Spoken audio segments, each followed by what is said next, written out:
ఏపీలో దేవాదాయ శాఖ భూముల లీజు విషయం వివాదాస్పదమైంది.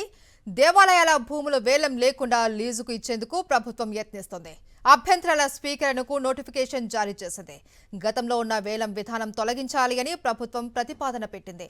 33 ఏళ్లు లీజు ఇచ్చేందుకు సిద్ధమవుతోంది ప్రభుత్వం. ప్రభుత్వ నిర్ణయంపై సర్వత్రా విమర్శలు వెల్లువెత్తుతున్నాయి.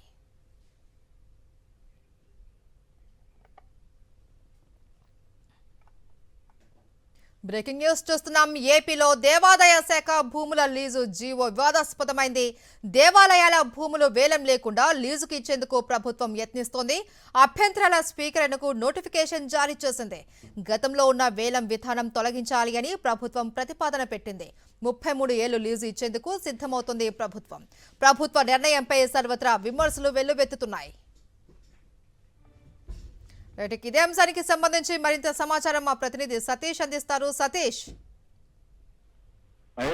ఆంధ్రప్రదేశ్ రాష్ట్ర ప్రభుత్వం 2 రోజుల కింద విడుదల చేసినటువంటి జీవో నంబర్ 139 ముఖ్యంగా దేవాదాయ శాఖకు సంబంధించినటువంటి భూముల కేటాయింపుకు సంబంధించినటువంటి విధానం పైన ఒక నోటిఫికేషన్ జారీ చేసింది.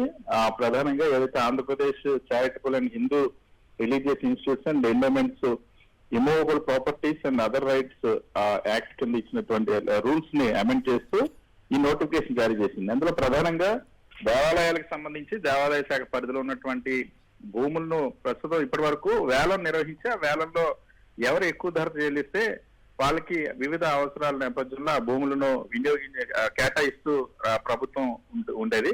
దాన్ని ఇప్పుడు ఆ వేలం విధానాన్ని రద్దు చేసి నేరుగా ఆ లీజ్ విధానాన్ని లీజు కేటాయించేటువంటి అవకాశాన్ని, అది కూడా 33 సంవత్సరాల పాటు లీజ్ ఇవ్వడానికి, దాంతో పాటుగా అవసరమైతే మళ్ళీ దాన్ని పొడిగించేటువంటి వెసులుబాటు కల్పించడానికి కూడా రాష్ట్ర ప్రభుత్వం ఈ ప్రతిపాదన సిద్ధం చేసింది. అంటే వేలంలో పోటీలో ఇచ్చేటువంటి భూముల్ని ఇప్పుడు తమకు నచ్చిన వాళ్ళకి నేరుగా లీజుకి ఇచ్చేటువంటి ఆలోచన ప్రభుత్వం చేస్తుంది అన్నటువంటి విమర్శలు వ్యక్తం అవుతున్నాయి. దీనిపైన ఈ ఉత్తర్వులు వెలువడిన నేపథ్యంలో ధార్మిక సంస్థలకు సంబంధించినటువంటి ప్రతినిధులు గాని, ఆ హిందూ భక్తులకు సంబంధించిన ప్రతినిధులు గాని, కొందరు మాజీ ఐఏఎస్ అధికారులు కూడా దీనిపైన తీవ్రమైనటువంటి అభ్యంతరం వ్యక్తం చేస్తా ఉన్నారు. ముఖ్యంగా ఇది నేరుగా తమకు నచ్చిన వాళ్ళకి భూములు కేటాయించుకోవడం కోసం తీసుకొచ్చినటువంటి ప్రతిపాదన, దీన్ని ఖచ్చితంగా వ్యతిరేకించాల్సింది. ప్రస్తుతం రాష్ట్ర ప్రభుత్వం అభిప్రాయ సేకరణ కోసం అని చెప్పి ఒక నోటిఫికేషన్ జారీ చేసింది అభ్యంతరాల స్వీకరణ కోసం. సో ఖచ్చితంగా అభ్యంతరాలు తెలపాల్సింది. ఇది అభ్యంతరకరమైన అభిప్రాయాన్ని వ్యక్తం చేస్తారు. ముఖ్యంగా ప్రభుత్వం అసలు ఈ ఆలోచన తమకు నచ్చిన వాళ్ళకి దేవాలయాల భూములు కేటాయించుకోవడం కోసం ఈ ప్రతిపాదన తీసుకొచ్చింది అన్నటువంటి విమర్శలు వినిపిస్తూ ఉన్నాయి. కొన్ని ఏవైతే సిద్ధార్థ లాంటి సంస్థలకు సంబంధించినటువంటి భూములకి రెన్యువల్ టైం అయిపోతున్న నేపథ్యంలో ఇటువంటి ఆదేశాలు తీసుకురావడం పట్ల మరిన్ని అనుమానాలు కూడా వ్యక్తం అవుతున్నాయి. సో దీనిపైన సర్వత్రా విమర్శలు వెల్లువెత్తున్నాయి. Maheshwari, right, thank you Satish.